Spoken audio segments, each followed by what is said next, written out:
Friday afternoon hit me like a sledgehammer to the gut. I was reviewing electrical blueprints for the Morrison project when my phone buzzed. Beth's name flashed across the screen, her voice breathless and panicked. "Jimmy, you need to come home right now. Something terrible has happened." My hands went numb around the phone. In 15 years of marriage, I'd never heard Beth sound like this. She was always composed, always in control, the kind of woman who could handle a dinner party for 20 while simultaneously coordinating our daughter's soccer schedules. "What's wrong? Are the girls okay?"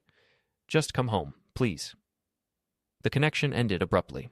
I grabbed my keys and bolted from Parish Brothers Electrical, our family company that my brother John and I had built from nothing over the past decade. Mary, our office manager, called after me, but I was already pushing through the glass doors. The drive home felt endless. Every red light stretched into eternity while my mind raced through possibilities. Car accident, medical emergency, break-in. Beth's voice kept echoing in my head, that strange combination of panic and something else I couldn't identify. Our suburban neighborhood looked normal as I turned onto Maple Street. Kids played in yards, sprinklers watered perfectly manicured lawns, and everything appeared exactly as it should on a typical Friday afternoon. But as I pulled into our driveway, my world tilted sideways. A massive moving truck sat parked outside our house. Two burly guys in matching uniforms were carrying our leather sofa toward the truck's open maw. Our sofa, the one Beth and I had picked out together last Christmas. I stumbled out of my pickup, keys still dangling from my fingers. "Hey, what the hell are you doing?" The larger mover, a guy with arms like tree trunks, barely glanced at me. "Moving job, buddy. Lady inside has the paperwork." Lady inside. Beth. I sprinted up our front steps and burst through the door. The entryway, normally decorated with Beth's carefully arranged family photos, stood completely bare. Rectangular patches on the wallpaper marked where our wedding pictures had hung just this morning. "Beth, before we deeper into this story, I have one small request. Please subscribe, drop a like, comment, and hit that hype button to boost this channel so more people can discover these incredible Reddit stories." She emerged from the kitchen carrying a cardboard box, looking absolutely serene. Her blonde hair was pulled back in a perfect ponytail, her makeup flawless despite supposedly experiencing some terrible emergency. She wore the blue sundress I'd bought her for our anniversary last month. "Oh, Jimmy, you're home. What's going on? Where are Emma and Sophie?" "The girls are at my mother's house." Beth set down the box and reached into her purse, withdrawing a manila envelope. "These are for you." My hands shook as I opened the envelope. Divorce papers. My name, her name, legal terminology that swam before my eyes like alphabet soup. I looked up at my wife of 15 years, the mother of my children, the woman I'd built everything for. "I don't understand." "I've fallen out of love with you, Jimmy. I'm sorry, but it's over." Her voice was steady, matter of fact, like she was discussing weekend plans. No tears, no emotion, nothing but cold certainty. "Fallen out of love? Beth, we just went to dinner last week. We talked about renovating the basement. You said you wanted to plan a vacation, too? I'm with someone else now." The words hit me like a live electrical wire. I actually staggered backward, catching myself against the doorframe. "Someone else?" "Yes. I've been unhappy for a long time, Jimmy. You work too much, you're never really present when you're home, and frankly, we've grown into different people." One of the movers squeezed past us, carrying Emma's pink bookshelf. My 7-year-old daughter's bookshelf, loaded with her collection of fairy tale stories. "You're taking the kids' furniture?" "I'm taking my daughters to start our new life." My daughters, not our daughters. My chest felt tight, like someone was slowly turning a vice. "Who is he?" Beth's perfectly composed mask slipped for just a moment, revealing something that looked almost like guilt. But it vanished so quickly I might have imagined it. "That's not important right now. What matters is that we handle this maturely, for Emma and Sophie's sake." "Like hell it's not important. My wife doesn't just wake up one morning and decide to blow up our family for some random guy." "He's not random." The way she said it made my stomach drop. There was familiarity in her tone, affection even. This wasn't some impulsive affair or midlife crisis. This was planned, calculated, deliberate. "How long?" "Jimmy, I don't think... How long have you been screwing around on me?" Beth flinched at my language, her lips pressing into a thin line. 6 months. Maybe longer. 6 months. Half a year of lies, of coming home to kiss her hello while she was thinking about another man. Half a year of family dinners and bedtime stories and weekend trips to the park, all while she was planning her escape. "I want to see the girls."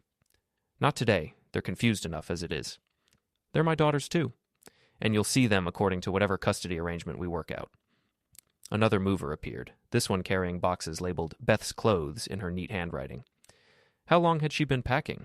How long had she been planning this ambush while I was working 60-hour weeks to provide for our family? I need the address where you're taking them. Absolutely not. Beth, I have a right to know where my children are living. She picked up her purse and headed toward the door. Your lawyer can contact my lawyer. I'm sure we can arrange supervised visitation once things settle down. Supervised visitation? Like I was some kind of threat to my own kids. This is insane. You can't just kidnap my daughters, and I'm not kidnapping anyone. I'm their mother, and I'm taking them to a safe, stable environment. Safe. Stable. As if our home, our life, had been some kind of war zone instead of the suburban dream we'd built together. The movers continued their work around us, dismantling 15 years of shared history. Our wedding china, Beth's grandmother's antique mirror, the dining room table where we'd eaten thousands of meals as a family, everything disappearing into the truck's dark interior. I don't even get a chance to fight for us, to work on whatever problems you think we have. Beth paused at the door, her hand on the knob. For a moment, I thought I saw the woman I'd married, the college girl who used to laugh at my terrible jokes and steal my hoodies on cold mornings. There's nothing left to fight for, Jimmy. I'm sorry. Then she was gone, climbing into her silver SUV and backing out of the driveway like she was leaving for a grocery store run instead of abandoning her marriage. I stood in our empty house, listening to the movers' heavy footsteps above me as they cleared out the bedrooms. The silence felt suffocating. No kids laughing, no TV playing, no Beth humming while she cooked dinner. It's just the hollow echo of my own breathing. My phone rang. Mary from the office. Jimmy, is everything okay?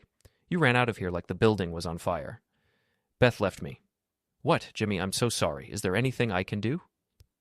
I walked through our gutted living room, past the rectangular impressions in the carpet where our furniture used to sit. Yeah, can you get me the name of that private investigator we used for the Henderson insurance case? Mac Morrison. Sure, but why? I need to find out where my wife took my kids. After I hung up, I sat on the floor in what used to be our family room and tried to process what had just happened. 15 years of marriage, gone in 15 minutes, 2 beautiful daughters suddenly off limits. A life I'd worked my ass off to build, dismantled by professional movers while I was reviewing electrical schematics. But something nagged at me. Beth's behavior, her coldness, the way she'd avoided eye contact when I asked about her lover. She was hiding something beyond just the affair, something that made her confident enough to blow up our entire world without warning. I pulled out my phone and scrolled through my contacts until I found Mac Morrison's number. But first, I had another call to make. Hey, this is Jimmy Parish. I need a favor. The mover who answered sounded tired. Look, man, I'm sorry about your situation, but we just do what the lady tells us to do. I'm not looking to cause trouble. I just need to know where you're taking my daughter's belongings. As their father, I think I have a right to know where they're sleeping tonight. A long pause. I don't know, man. The lady was pretty clear about keeping this confidential. There's $200 cash in it for you. Another pause, longer this time. She's got us delivering everything to 1247 Riverside Drive. Nice place, downtown condos. I thanked him and hung up, then immediately pulled up the address on my phone's map. Riverside Drive, the new luxury development by the river, where condos started at $500,000 and went up from there, way beyond what Beth could afford on her own. So her mystery man had money. Serious money. I grabbed my keys and headed for the door, but stopped when I saw an envelope on the kitchen counter with my name on it. Inside was a single key, the spare to Beth's SUV, and a note in her handwriting. Jimmy, I'm sorry it had to happen this way. Please don't make this harder than it needs to be. The girls and I just need some space to figure things out. I'll call you in a few days when everyone has had time to process. Space to figure things out. Right. She'd had 6 months to figure things out while I was working my tail off, completely clueless that my marriage was crumbling around me. I pocketed the key and headed for my truck. Riverside Drive was only 15 minutes away, and I needed to see this place where my daughters would be sleeping tonight. I needed to understand what kind of man could convince my wife to destroy our family. The drive downtown gave me time to think. Beth had always been ambitious, always wanted more than our comfortable middle-class life could provide. She'd made comments over the years about our friends who lived in bigger houses, took more exotic vacations, drove newer cars. But I'd thought she was happy with what we'd built together. Apparently, I'd been wrong about a lot of things. Riverside Drive turned out to be everything I'd expected. gleaming glass towers with manicured landscaping, and a doorman who looked like he belonged in a magazine. I parked across the street and studied the building directory through my windshield. That's when I saw it. A familiar black pickup truck in the visitor parking area. Custom rims, tinted windows, and a Parish Brothers Electrical magnet on the tailgate. My brother's truck. John's truck sat in that parking space like a smoking gun. I stared at it for a full minute, my brain refusing to process what I was seeing. My older brother, my business partner, my best man at my wedding, parked outside the building where my wife had taken our daughters. There had to be an explanation. Maybe he was doing electrical work in the building. Maybe it was a coincidence. Maybe I was losing my mind and seeing things that weren't really there. But deep down, in the part of my gut that had kept me alive working around high-voltage lines for 20 years, I knew the truth. I sat in my truck until nearly 8 o'clock, watching that black pickup like it might suddenly sprout wings and fly away. At 7:47, John emerged from the building's gleaming lobby.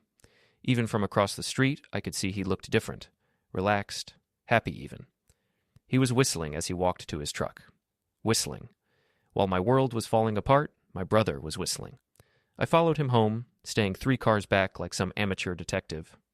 John lived in a modest ranch house about 10 minutes from the office, the kind of place that screamed successful bachelor without being too flashy. He pulled into his driveway, grabbed what looked like takeout bags from the passenger seat, and disappeared inside. I parked down the street and called Mac Morrison. "Mac, it's Jimmy Parish, and I need you to do some digging for me. Heard about your situation through the grapevine. Sorry, Jimmy. What do you need?" "Background check on someone, financial records, phone records, anything you can find legally." "Who's the target?" I took a deep breath. My brother. Saturday morning, I drove to the office early. Parish Brothers Electrical occupied a converted warehouse in the industrial district, with our main offices upstairs and our supply storage on the ground floor. John and I had bought the building 5 years ago when business really took off, back when we were still a team. Mary was already at her desk when I walked in, nursing a cup of coffee and sorting through invoices. She'd been with us since the beginning, a 50-something widow who ran our administrative side with military precision. "You look terrible," she said without looking up. "Thanks. That's exactly what my ego needed this morning." "Joanne's bringing donuts. And I got you Mac Morrison's direct number if you still need it." Joanne was my assistant, a sharp-tongued woman in her 30s who had a talent for remembering every detail of every project we'd ever handled. She also had an uncanny ability to sniff out office drama before it happened. "Already talked to Mac, but thanks." Mary finally looked up, her expression softening. "Jimmy, I know it's none of my business, but are you sure you want to go down this road? Sometimes it's better not to know certain things." Before I could answer, John's voice echoed from the stairwell. "Morning, ladies. Beautiful day, isn't it?" He bounded into the office like a golden retriever, all smiles and energy. John had always been the charmer, the one who could talk contractors into extending deadlines and convince clients to upgrade their electrical packages. Where I was methodical and detail-oriented, John was spontaneous and charismatic. He was also, apparently, screwing my wife. "Jimmy, didn't expect to see you in this early on a Saturday. How's Beth doing?" The casual way he said her name made my teeth clench. How long had they been planning this? How many family barbecues had I hosted where they were eye-flirting across the patio? How many times had John asked about Beth's schedule, her plans, her feelings about our marriage? "Beth's fine. We need to talk." "Sure thing. Let me just grab some coffee and... now." Something in my tone must have registered because John's perpetual smile faltered slightly. Mary and Joanne suddenly became very interested in their paperwork. I led him into the conference room and closed the door. Through the glass walls, I could see Mary watching us with obvious concern. "What's going on, Jimmy? You seem tense." "Beth left me yesterday." John's face went through a series of expressions: surprise, concern, sympathy. If I hadn't seen his truck at Riverside Drive, I might have believed his performance. "Oh man, Jimmy, I'm so sorry. What happened?" "She's been having an affair for 6 months." "An affair? Beth, are you sure?" The way he said it, with just a hint of too much surprise, confirmed what I already knew.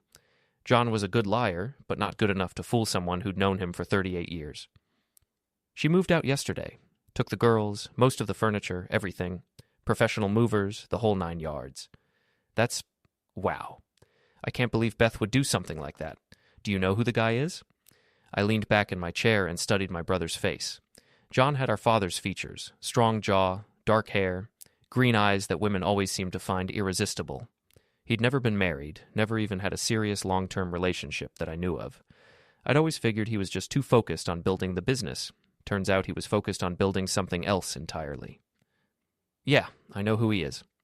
John's coffee cup paused halfway to his lips. Really? Anyone I know? You could say that. The silence stretched between us like a live wire. John set down his coffee and leaned forward, his expression shifting from fake concern to something more guarded. Jimmy, what are you getting at? I saw your truck last night. My truck? At 1247 Riverside Drive, where my wife took my daughters. John went very still. For just a moment, his mask slipped completely, and I saw the truth written across his face. Guilt, fear, and something that looked almost like relief. I can explain. I'm listening. He ran a hand through his hair, a nervous gesture I remembered from childhood whenever he got caught breaking something. It's not what you think. Really? Because what I think is that my brother has been screwing my wife for 6 months and helped her plan yesterday's ambush. Jimmy, how long have you been planning this? The divorce, the custody grab, the whole thing? John stood up and walked to the window overlooking our warehouse floor. Several of our electricians were loading trucks for Saturday service calls, completely unaware that their company was about to implode. It wasn't supposed to happen like this. How was it supposed to happen? He turned back to face me, and for the first time since we were kids, I saw my big brother look genuinely scared. Beth was unhappy, Jimmy. She had been for years. She felt like you were married to this business instead of to her. So you decided to comfort her? It wasn't like that. We were just talking at first. She needed someone to listen. And then what? One thing led to another? John's silence was answer enough. I stood up, my chair rolling backward into the wall. You son of a bastard! Jimmy, please, let me explain. Explain what? How you betrayed your own brother? How you helped my wife plan to take my kids away from me? How you've been lying to my face for 6 months? I never meant for it to go this far. But it did go this far. And now here we are. I walked to the door, then stopped with my hand on the knob. I want out. Out of what? The business, the partnership, everything. I want you to buy out my half of the company. John's face went white. Jimmy, you can't be serious. This business is everything we've worked for. No, this business is everything I worked for while you were planning to destroy my family. I'm done. I yanked open the door, and Mary and Joanne immediately pretended to be busy with their computers. Ladies, I need witnesses for this. They looked up nervously. John, I'm officially notifying you that I want to dissolve our partnership. I'll have my lawyer draw up the papers. John followed me out of the conference room. Jimmy, wait, we can work this out. Work it out? You think there's some kind of compromise here? Some way we can all just get along? The business doesn't have to suffer because of personal problems. I laughed, but there was no humor in it. Personal problems? Is that what you call stealing your brother's wife? Mary gasped. Joanne's mouth fell open. John's face flushed red. You don't have to air our dirty laundry in front of the staff. Why not? They're going to find out anyway when you're running the company with your new partner. I grabbed my jacket from my office and headed for the stairs. Jimmy, don't do this. Don't throw away everything we've built. I stopped at the top of the stairwell and looked back at my brother, my former business partner, my wife's lover. You already threw it away, John. I'm just cleaning up the mess. As I walked down the stairs, I could hear John trying to explain things to Mary and Joanne. Their shocked voices echoed through the warehouse as I pushed through the exit doors into the parking lot. My phone was ringing before I reached my truck. Beth's number. Hello, Beth. Jimmy, John just called me. He says you're being unreasonable. Unreasonable? That's an interesting way to describe finding out my wife is sleeping with my brother. We need to talk about this like adults. We needed to talk about this 6 months ago before you decided to blow up our family. I'm trying to handle this maturely, for Emma and Sophie's sake. Then let me see my daughters. A long pause. I don't think that's a good idea right now. Why? Because you haven't figured out how to explain why Mommy's new boyfriend is Uncle John. The girls don't know about John yet. We're taking things slowly. Taking things slowly. Right. After 6 months of sneaking around, they were taking things slowly. I want to see them today. Jimmy, please, give us a few more days to... I hung up and immediately called Mac Morrison. Mac, it's Jimmy. I need that background check expedited, and I need you to document everything you can about my brother's relationship with my wife, financial records, hotel receipts, phone logs, everything. This is going to get expensive, Jimmy. I don't care what it costs. I want to know exactly how long this has been going on and how they planned it. You sure about this? Once I start digging, there's no going back. I looked up at the Parish Brothers Electrical sign on our building, the logo John and I had designed together 10 years ago when we were still brothers instead of enemies. I'm sure. Dig up everything. By Sunday afternoon, Mac had enough information to fill a small book. We met at a diner on the outskirts of town, away from anyone who might recognize us. Your brother's been busy, Mac said, sliding a manila folder across the table. Hotel receipts going back 8 months, not 6. Restaurant charges, jewelry purchases, even a weekend trip to Chicago last month. 8 months. Beth had been lying about the timeline, minimizing the scope of their betrayal. There's more. Your brother took out a loan against his half of the business 3 weeks ago, $50,000.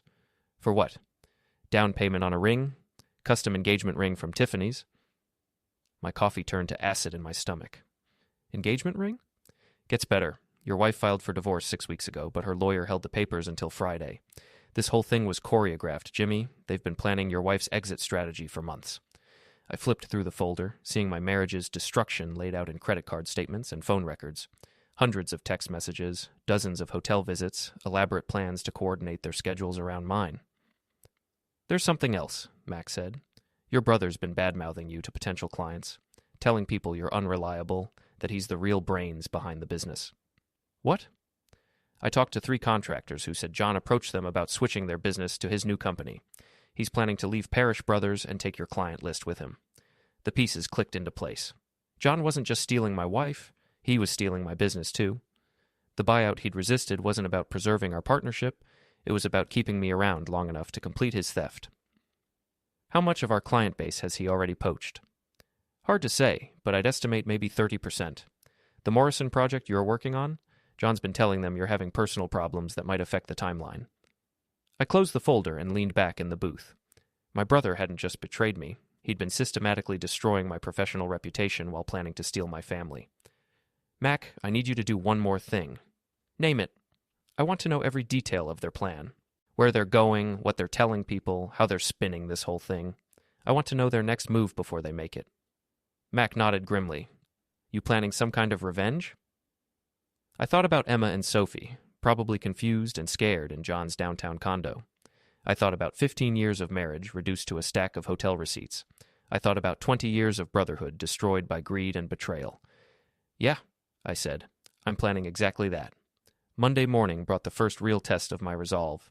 I had to go back to the office, face John, and pretend everything was business as usual while Mac continued his investigation. The hardest part was walking past Mary and Joanne, both of whom looked at me with a mixture of sympathy and curiosity. John was already in his office when I arrived, door closed, voice muffled as he talked on the phone. I could hear him laughing, actually laughing, while my world was still spinning off its axis. Morning, Jimmy, Mary said quietly. Coffee's fresh. Thanks. Any messages? 3 contractors called about project updates, and your lawyer wants to schedule a meeting this week. Joanne looked up from her computer. Also, Beth called the office looking for you, said your phone was going straight to voicemail. I'd turned off my phone Saturday night after the 5th call from Beth, each one more demanding than the last. She wanted to discuss the situation rationally, which apparently meant convincing me to accept my new reality without fighting back. If she calls again, tell her to go through my attorney. John's office door opened, and he emerged looking like he'd slept well for the first time in months, which I realized he probably had. No more sneaking around, no more elaborate cover stories, no more guilt about betraying his own brother. Jimmy, glad you're here. We need to talk about the Henderson project timeline. The casual way he said it, like we were still partners, like nothing had changed, made my hands clench into fists. Do we? The client's getting nervous about delays. I think we should reassign some of the work to make sure we hit our deadlines. Reassign the work. To him, no doubt, so he could take credit when things went smoothly. I'll handle my own projects, thanks. John's smile faltered slightly. Jimmy, I know things are complicated right now, but we can't let personal issues affect our professional responsibilities. Personal issues. He was calling the destruction of my family a personal issue. You're right, I said. We can't let personal issues affect business. I walked into my office and closed the door, then immediately called my lawyer. Richard, it's Jimmy Parish. I need to accelerate the partnership dissolution. Jimmy, these things take time. We need to get the business appraised, review all the contracts, determine asset division. I don't care about asset division. I want out as fast as possible. You could be leaving money on the table. I'll make more money than I'll ever need once I'm free of this situation. That afternoon, I drove to Emma and Sophie's school. Pickup time was at 3:15, and I wanted to see my daughters, even if it was just for a few minutes in a parking lot. I waited in my truck, watching other parents chat and laugh while their kids ran toward them with backpacks bouncing. Normal families doing normal things, completely unaware of how fragile their happiness really was. At 3:20, Beth's silver SUV pulled into the lot. Emma and Sophie climbed in, their faces lighting up when they saw their mother. They looked happy, unaware that their world had been turned upside down just 4 days ago. Beth saw me as she was pulling out of her parking space. Our eyes met through her windshield, and I saw something I hadn't expected: fear. She was afraid of me, afraid of what I might do or say in front of the girls. Good. She should be afraid. I followed them at a distance, not to be threatening, but because I needed to know they were safe. The SUV turned toward downtown, toward John's building, toward their new life that didn't include me. My phone rang. Beth. Jimmy, you need to stop following us. I'm driving on a public road. You're scaring the girls. The girls don't even know I'm here. Emma saw your truck. She asked why Daddy wasn't coming home with us. The words hit me like a physical blow. Emma, my 7-year-old, wondering why her father wasn't part of their routine anymore. What did you tell her? I told her you were working late. You can't keep lying to them forever, Beth. I'm not lying. I'm protecting them until we figure out how to explain this situation. Situation. Everyone kept calling it a situation, like it was some kind of natural disaster instead of a deliberate choice. Let me see them tonight, just for an hour. I don't think... They're my daughters too, Beth. I have rights. A long pause. Fine. 1 hour. At the park on 5th Street. 6 o'clock. The park was neutral territory, public enough that Beth would feel safe, but private enough for us to talk. I arrived early and sat on a bench, watching other families play on the playground equipment. Beth's SUV pulled up right at 6. Emma and Sophie tumbled out, running toward me with the kind of pure joy that only children can manage. Daddy! I caught them both in a bear hug, breathing in the smell of their shampoo and the lingering scent of school lunch. For just a moment, everything felt normal again. We missed you, Sophie said. She was 5, still young enough to be completely honest about her feelings. I missed you too, sweetheart. Both of you. Emma, always the more observant one, pulled back and studied my face. Mommy says you're working a lot. I am working, but that doesn't mean I don't want to see you. Are you coming home tonight? The question I'd been dreading. I looked over at Beth, who was standing by her car watching us with an expression I couldn't read. Not tonight, Em, but we'll figure something out so I can see you more. We played on the swings for 45 minutes, the girls chattering about school and friends and a dozen other things that made up their small, perfect worlds. They didn't ask about the missing furniture or why they were staying at Uncle John's place or why Mommy seemed sad all the time. When Beth called them back to the car, both girls hugged me tight. Will we see you tomorrow? Sophie asked. I hope so. As they drove away, Emma pressed her face against the back window, waving until the SUV disappeared around a corner. I sat on that park bench until well after dark, thinking about custody schedules and supervised visitation and all the legal terminology that would define my relationship with my daughters from now on. My phone buzzed with a text from Mac. Got something big. Meet me tomorrow morning. Tuesday morning, Mac was waiting in his car outside a coffee shop downtown. He looked grim as I slid into the passenger seat. Your brother's moving faster than we thought, he said without preamble. He's already filed paperwork to start a new electrical contracting company. Parish Electrical Solutions. Parish Electrical Solutions? Gets worse. He's using your client list, your vendor relationships, even your company's reputation to build his customer base. 3 more contractors confirmed they're switching their business to John's new company. I stared out the windshield at the morning commuters hurrying past with their coffee cups and briefcases, all of them blissfully unaware that my entire professional life was being dismantled. There's more, Matt continued. Your wife's divorce attorney is one of the most aggressive family lawyers in the state. She specializes in high-asset divorces where the goal is maximum financial damage to the husband. How much damage are we talking about?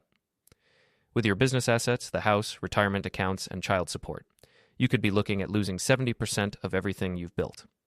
70%. For the privilege of being betrayed by the 2 people I trusted most in the world. But here's the interesting part, Max said, pulling out a folder. Your brother's been sloppy. He used company credit cards for some of his hotel visits with your wife. Technically, that's embezzlement. Embezzlement? Using business funds for personal expenses. It's a felony if the amount exceeds $5,000. I flipped through the credit card statements Mac had somehow obtained. Hotel charges, restaurant bills, jewelry purchases, all on Parish Brothers Electrical accounts. How much total? Just over $12,000. Enough to file criminal charges if you wanted to go that route. Criminal charges. I could have my own brother arrested for stealing from our company to fund his affair with my wife. There's something else, Mac said. I talked to a friend who works at the courthouse. Your wife's attorney filed a motion for emergency custody yesterday. She's claiming you're emotionally unstable and potentially dangerous to the children. Dangerous? Based on what? Based on whatever story they're telling. The motion mentions erratic behavior and threats of violence during your confrontation with your brother. I hadn't threatened John with violence. I'd wanted to punch him, sure, but I hadn't actually threatened anything except a business dissolution. They're trying to cut off your parental rights before you even know what's happening, Mac said. Classic strategy. Paint the husband as unstable, get temporary custody, then use that as evidence for permanent custody. The pieces of their plan were becoming clearer. This wasn't just about Beth wanting a divorce. This was about completely erasing me from my daughter's lives while taking everything I'd worked to build. Mac, I need you to document everything, every lie, every manipulation, every dollar John stole from the company. I want a complete record of how they orchestrated this whole thing. What are you planning to do with it? I thought about Emma's face pressed against the car window, waving goodbye. I thought about John laughing on the phone in his office while I was falling apart. I thought about Beth's cold certainty that she could destroy our family without consequences. I'm going to return the favor. That afternoon, I walked into John's office without knocking. He was on the phone, probably talking to another one of our clients about switching to his new company. I'll call you back, he said, hanging up quickly. We need to settle the partnership dissolution immediately. Jimmy, I've been thinking about that. Maybe we're being too hasty. This business means everything to both of us. This business means everything to me. To you, it's just a stepping stone to something bigger. John's expression shifted slightly. What's that supposed to mean? It means I know about Parish Electrical Solutions. The color drained from his face. How did I find out that you're stealing our clients while pretending to be my grieving business partner? Lucky guess. I sat down across from his desk. The same desk where we'd planned our expansion 5 years ago, back when we were actually brothers. Here's how this is going to work, I said. You're going to buy out my half of the company at fair market value, and you're going to do it within 30 days. 30 days? Jimmy, that's impossible. The business doesn't have that kind of liquid capital. Then you'll have to get creative. Take out a loan, find investors, sell your soul to the devil. I don't care how you do it. And if I refuse? I pulled out a folder containing copies of the credit card statements Mac had provided. Then I file criminal charges for embezzlement and make sure every contractor in the city knows that Parish Brothers Electrical is run by a man who steals from his own company to pay for hotel rooms with his brother's wife. John's hands shook slightly as he flipped through the statements. These are private financial records. How did you get them? Does it matter? Jimmy, you don't understand. Those charges were legitimate business expenses. Client dinners, industry networking. Room service at the Marriott on a Sunday afternoon isn't client dinner, John, and I'm pretty sure Beth doesn't qualify as industry networking. He closed the folder and leaned back in his chair. For the first time since this whole nightmare started, John looked genuinely worried. What do you want? I want my money. I want you out of my life, and I want my daughters back. I can't help you with Beth and the kids. Can't or won't. Jimmy, what Beth and I have is real. It's not some fling or midlife crisis. We love each other. Love. He was calling it love. You love her so much that you helped her plan to take my children away from me? That wasn't my idea. Beth was worried about how you'd react. So you decided I was dangerous before I even knew what was happening? John stood up and walked to his window, the same window where he'd looked out just a few days ago while confessing to destroying my marriage. You have to understand, Jimmy. Beth was miserable. She felt trapped in a life that wasn't making her happy anymore. And you were the solution to her happiness? I didn't plan for this to happen, but sometimes life takes unexpected turns. Unexpected turns. Right, like accidentally falling into bed with your brother's wife for 8 months while planning to steal his business and his children. 30 days, John, fair market value, or I go to the police. I stood up and headed for the door. Jimmy, wait. I turned back. For what it's worth, I never wanted to hurt you. But you did it anyway? Yeah, he said quietly. I did it anyway. As I walked out of his office, I could hear him making phone calls.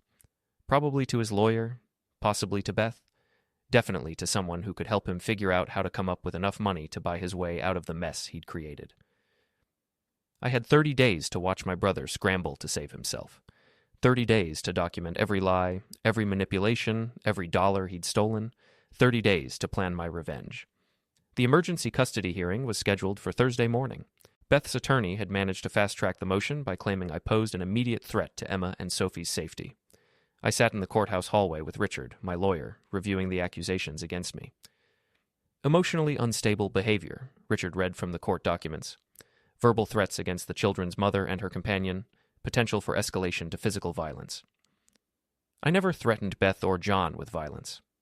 According to their statement, you aggressively confronted your brother at your place of business and made intimidating remarks about destroying his reputation. I confronted him about sleeping with my wife, and I didn't threaten to destroy his reputation. I threatened to expose the truth about it. Richard adjusted his glasses and continued reading. They're also claiming you've been stalking your wife and children, following them to school and their new residence. I went to see my daughters at their school pickup, once, and I drove on the same public roads as my wife. That's not stalking. In the context of a contentious divorce, it can be interpreted that way.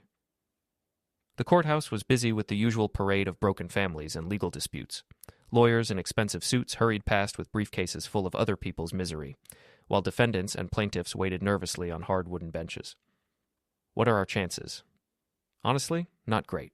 Emergency custody motions are designed to err on the side of caution. If there's any question about the children's safety, the judge will typically grant temporary custody to the parent who filed the motion, even if that parent is lying. Even then, the idea is to sort out the truth later, during the full custody hearing. At 10:30, we were called into Judge Martinez's courtroom. Beth sat at the plaintiff's table with her attorney, a sharp-faced woman in a navy blue suit who looked like she ate opposing counsel for breakfast. Beth had dressed conservatively, gray slacks, white blouse, minimal makeup, the picture of a concerned mother protecting her children from an unstable ex-husband. She didn't look at me as we took our seats. Your Honor, Beth's attorney began, my client is seeking emergency custody protection for her 2 minor children due to increasingly erratic and threatening behavior from their father. The attorney painted a picture of me as a man spiraling out of control, unable to accept the end of my marriage, potentially dangerous to my own family. She described my confrontation with John as evidence of violent tendencies, my visit to the school as stalking behavior, and my demands for immediate access to the children as proof of my instability. Mr. Parish has made it clear that he blames my client and her companion for the failure of his marriage, the attorney continued. He has threatened to destroy them both and has demonstrated a pattern of harassment and intimidation. When Richard stood to respond, he did his best with limited facts we had. Your Honor, Mr. Parish is guilty of nothing more than being shocked and hurt by his wife's sudden decision to end their 15-year marriage. He has made no threats of violence, has not engaged in any stalking behavior, and simply wants to maintain a relationship with his daughters during this difficult transition. But I could see from Judge Martinez's expression that the damage was already done. In family court, perception often matters more than reality, and Beth's team had crafted a compelling narrative of a dangerous husband who needed to be contained. Mr. Parish, the judge said, I'm granting temporary custody to your wife, with supervised visitation for you pending a full hearing in 30 days.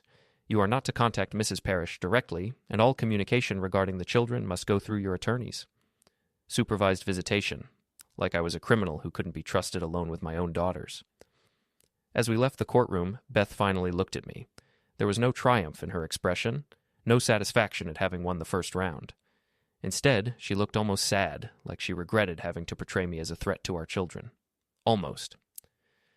I'm sorry it had to be this way, she said quietly as we passed in the hallway. No, you're not. Jimmy? You got exactly what you wanted, Beth. Don't pretend you feel bad about it. That afternoon, I met Mac at his office. He'd been busy while I was losing my parental rights in court. I've got good news and bad news, he said, spreading files across his desk. The good news is that your brother's new business venture is already in trouble.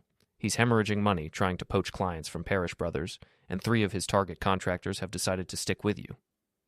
What's the bad news? Beth's attorney is building a comprehensive case for permanent custody. They've interviewed your neighbors, your employees, even your daughter's teachers. They're looking for any evidence that you're unfit to be a parent. What are they finding? Nothing substantial. You're a good father, Jimmy. Everyone says so. but they're twisting normal behavior to fit their narrative. Working long hours becomes neglecting your family.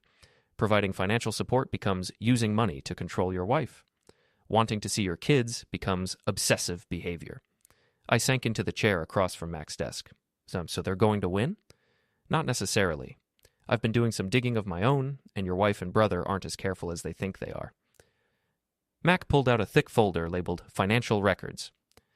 John's been funding his new business with money he doesn't have. He's taken out loans against assets he doesn't fully own, used Parish Brothers credit for personal expenses, and made financial commitments he can't keep. How bad is it? Bad enough that he's going to default on several major contracts within the next few weeks. When that happens, his reputation in the industry will be finished. And Beth? Your wife has been living beyond her means for months, anticipating the divorce settlement. She's racked up credit card debt, made deposits on private school tuition for the girls, even put money down on a new car. She's counting on getting a massive settlement to cover her expenses. Mac leaned back in his chair. Here's the thing, Jimmy. They've both overextended themselves based on assumptions about how this divorce would go. If we can disrupt their timeline, their whole house of cards comes tumbling down. How do we disrupt their timeline? We accelerate everything, force John to pay your buyout immediately, challenge Beth's custody motion aggressively, and expose their affair publicly before they can control the narrative. Publicly? Mac smiled for the first time since I'd met him. Your brother's new business depends on his reputation in the electrical contracting community. What do you think happens to that reputation when everyone finds out he built his client list by stealing from his brother while sleeping with his brother's wife? I thought about it. The electrical contracting business was surprisingly small and gossip-driven. Reputation meant everything, and scandal could destroy a company overnight. What do you need from me? Permission to go nuclear.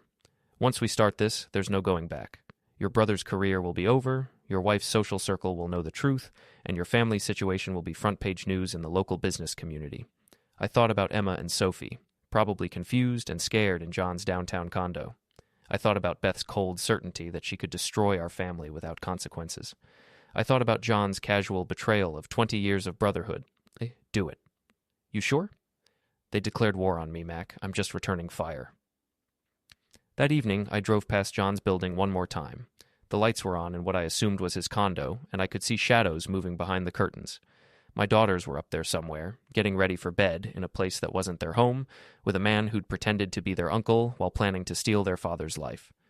My phone rang. Mary from the office. Jimmy, I'm sorry to bother you at home, but we've got a problem. What kind of problem? John's been in meetings all day with clients, and 3 of them have called to cancel their contracts. They're saying they're uncomfortable with the instability at Parish Brothers. Instability? John's been telling people that you're having a breakdown, that the business might not survive your personal problems. He's positioning himself as the stable partner who can keep things running smoothly. Of course he was. While I was fighting for my children in court, John was using my absence to undermine the business we'd built together. Mary, I need you to do something for me. Anything. Tomorrow morning, I want you to call every client we have and schedule face-to-face meetings. Tell them we're implementing new quality control procedures, and I want to personally review their projects. All of them? Jimmy, that's more than 20 clients. All of them. I want to look each one in the eye and tell them exactly what kind of man my brother really is. Are you sure that's wise? I thought about John's smug confidence, his certainty that he could steal my business while I was distracted by the custody battle. It's time people knew the truth, Mary, all of it. Friday morning, I started my tour of Parish Brothers' client base. The first stop was Henderson Construction, our biggest account, and the company that had given us our first major break 10 years ago. Bill Henderson was a gruff, old-school contractor who valued loyalty and straight talk above everything else. He'd known John and me since we were green electricians trying to build a reputation. Jimmy, good to see you. John said you were taking some time off to deal with personal issues. Personal issues? Is that what he called it? Bill's expression shifted slightly. He'd been in business long enough to recognize the tone of a man who'd been betrayed. Maybe you should tell me what's really going on. I told him everything. The affair, the business theft, the custody battle, the systematic destruction of everything I'd worked to build. Bill listened without interrupting, his face growing darker with each detail. Son of a bastard, he said when I finished. And John's been coming around here talking about how you're unreliable, how I should work directly with him on future projects. He's starting his own company, Parish Electrical Solutions. He's planning to take our client list with him. Bill shook his head. 20 years I've known you boys. Never would have thought John had it in him to do something like this. Neither did I. What do you need from me? Just the truth. When people ask what happened to Parish Brothers, tell them the truth. You got it. And Jimmy? John comes around here again trying to poach business, I'll throw him off the job site myself. The conversation was repeated, with variations, at 18 more client meetings over the next 3 days. By Monday morning, word was spreading through the local contracting community that John Parish had stolen his brother's wife and was trying to steal his business too. Mac called Tuesday morning with an update. It's working, he said. John's lost 6 potential clients in the past week, and 2 contractors have pulled out of deals they'd already agreed to. His new company is hemorrhaging money before it even gets off the ground. What about Beth? Her attorney's getting nervous. The custody case was supposed to be straightforward, but now there are questions about her credibility. Hard to claim your husband is unstable when he's calmly and professionally managing a business crisis. So what's next? John's going to get desperate. When desperate people make mistakes, we'll be ready to capitalize on them. Mac was right. John made his first major mistake Wednesday afternoon. I was in my office reviewing project schedules when Mary knocked on my door. Jimmy, you need to see this.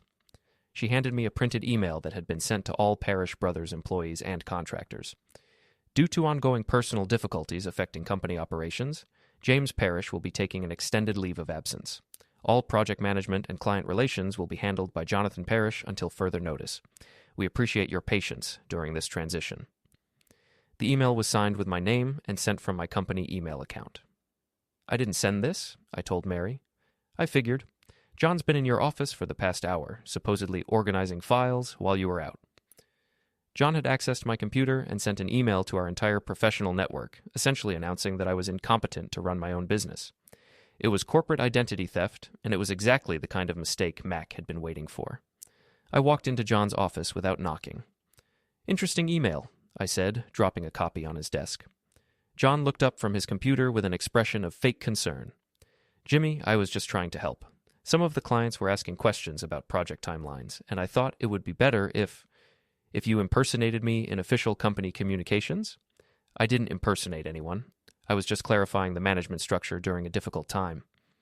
Using my name and email account without permission. John's confidence faltered slightly. It's not a big deal, Jimmy. We're partners. Not for much longer. I pulled out my phone and called Mac. Mac, it's Jimmy. John just made that mistake you were waiting for. As I described the unauthorized email, I watched John's face go from confused to worried to genuinely frightened. Corporate impersonation, Mac said. That's a felony in this state. Combined with the embezzlement charges, we're looking at serious criminal liability. I hung up and looked at my brother, the man who'd taught me how to wire electrical outlets, who'd been my best man, who'd helped me build a business from nothing. You have 24 hours to transfer your half of the business to me and disappear from my life forever. Jimmy, you can't be serious. Very serious. 24 hours, or I file criminal charges for embezzlement and corporate fraud. You're my brother. No, I said, walking toward the door. I was your brother. Now I'm just the guy whose life you tried to steal.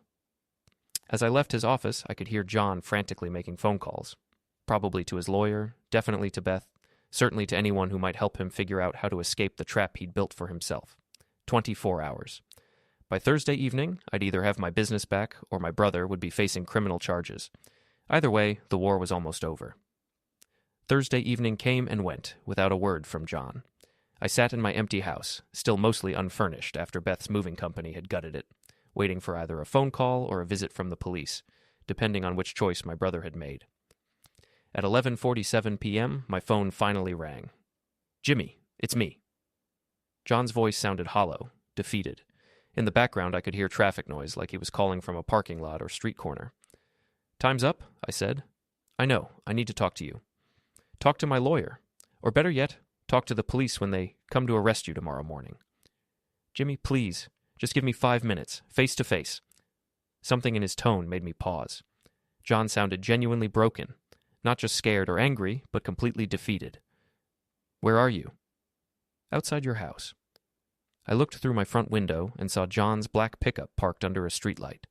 He was sitting on the tailgate, phone pressed to his ear, looking like a man who'd lost everything, which I realized he had. 5 minutes, I said.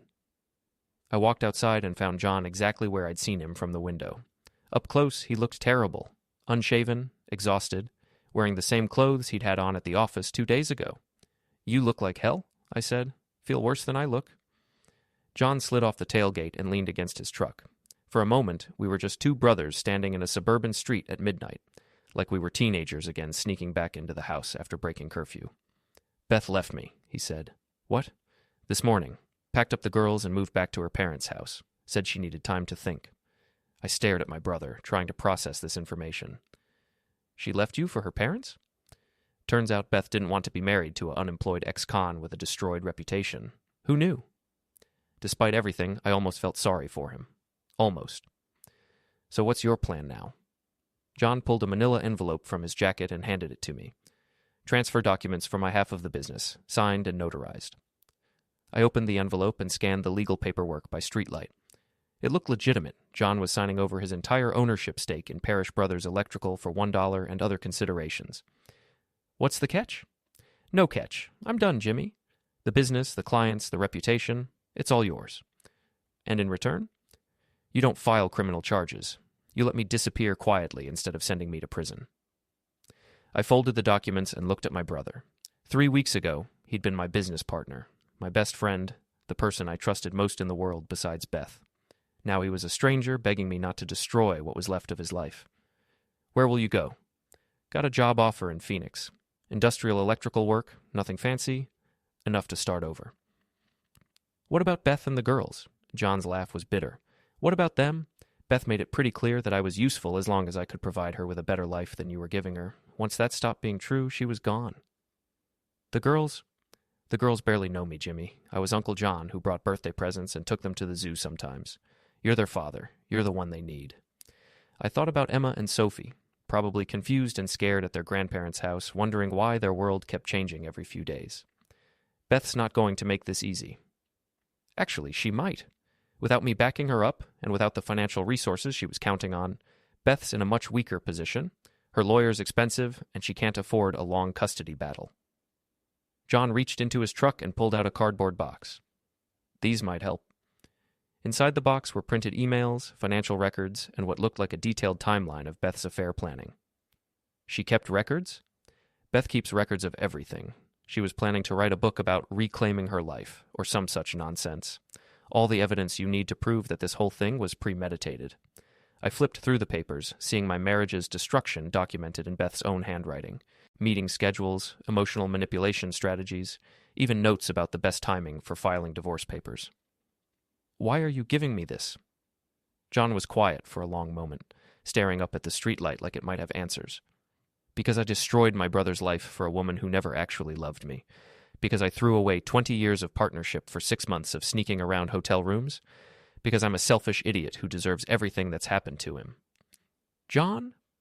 "And because those little girls deserve to have their father in their lives, even if their uncle turned out to be a complete piece of garbage." I closed the box and looked at my brother one last time. "I should hate you." "You should. I hate me." "But I don't. I should, but I don't." John nodded slowly. "That's the difference between you and me, Jimmy. You're a better man than I am." He climbed into his truck and started the engine.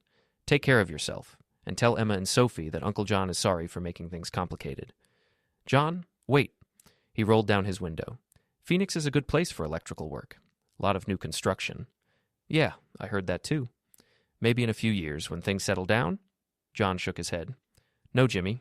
Some things can't be fixed. Some bridges can't be rebuilt." He drove away, taillights disappearing around the corner. I stood in my empty driveway holding a box of evidence that would give me everything I wanted. My business, my reputation, and most importantly, my daughters.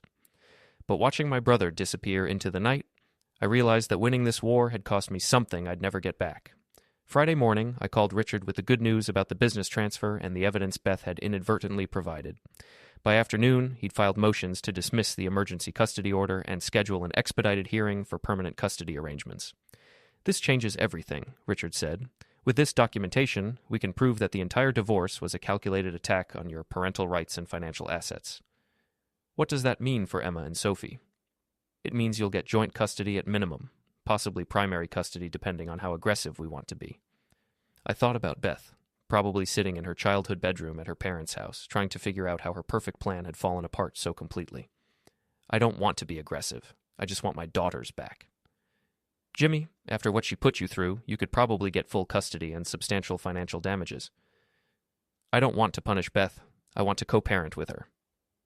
Richard looked at me like I'd lost my mind. She tried to take your children away from you permanently. And she failed. That's enough. The custody hearing was scheduled for the following Thursday. I spent the week preparing, but mostly I just missed Emma and Sophie. Supervised visitation meant I could see them for 2 hours on Sunday afternoons, with a court-appointed monitor watching our every interaction. It was humiliating and heartbreaking, but at least I got to see my daughters. "Daddy, when are you coming home?" Emma asked during our second supervised visit. "I'm not coming home, sweetheart. Mommy and I are going to live in different houses now." "Because you don't love each other anymore." The simplicity of a 7-year-old's understanding of divorce was both heartbreaking and refreshing. "We'll always love each other, Em, but sometimes grown-ups need to live separately to be happy." Sophie, who was coloring at a nearby table, looked up from her crayons. "Will we live with you sometimes?" "I hope so." "Can we bring our toys?" "You can bring whatever you want." The court monitor, a kind woman named Mrs. Patterson, smiled at the interaction. Later, she told Richard that I was clearly a devoted father with a strong bond with both children.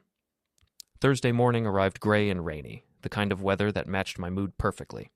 I sat in the courthouse hallway with Richard, watching Beth and her attorney prepare for what they probably thought would be another easy victory. Beth looked different, tired, stressed, less perfectly put together than usual. The past month had clearly taken its toll on her, too. "Jimmy," she said quietly as we waited to be called into the courtroom. "Beth?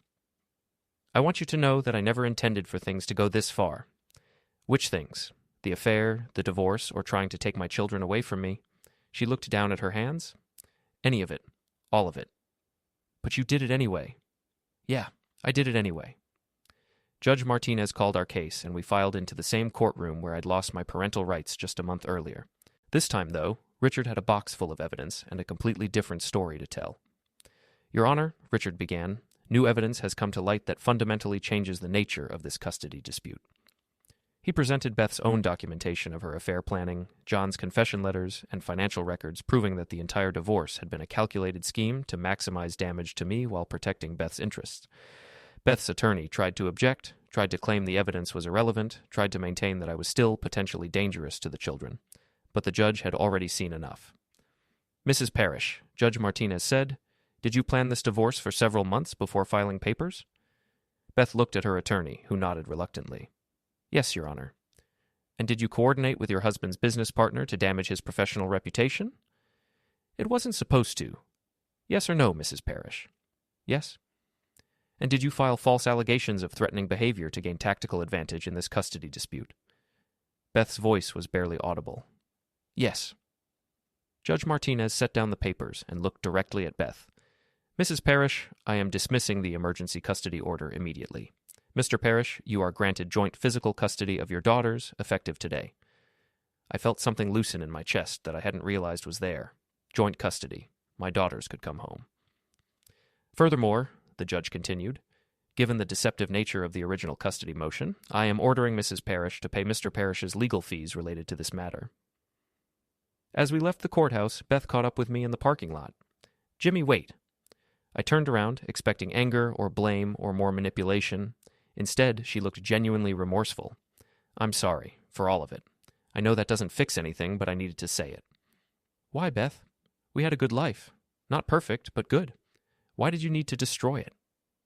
She was quiet for a long moment, standing in the courthouse parking lot in the gray October drizzle. "Because I was scared that good wasn't enough.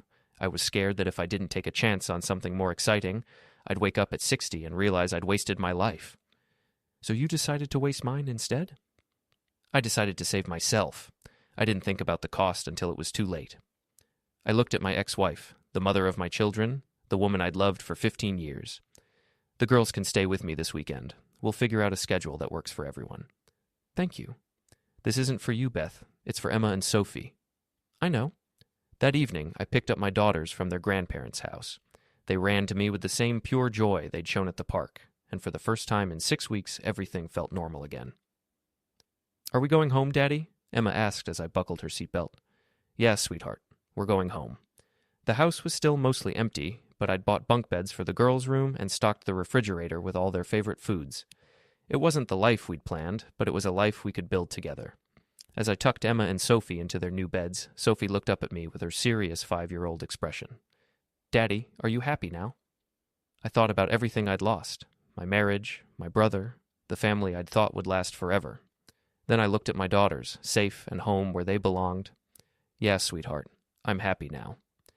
And for the first time in 2 months, I actually meant it. The war was over. I'd won back my business, my reputation, and most importantly, my daughters. But sitting in my quiet house after Emma and Sophie fell asleep, I realized that some victories come with a price that's almost too high to pay. I had everything I'd fought for, and I was completely alone. But I wasn't broken. Battered, changed, scarred, but not broken. Tomorrow I'd start rebuilding. Not the life I'd planned, but the life I had. It would have to be enough.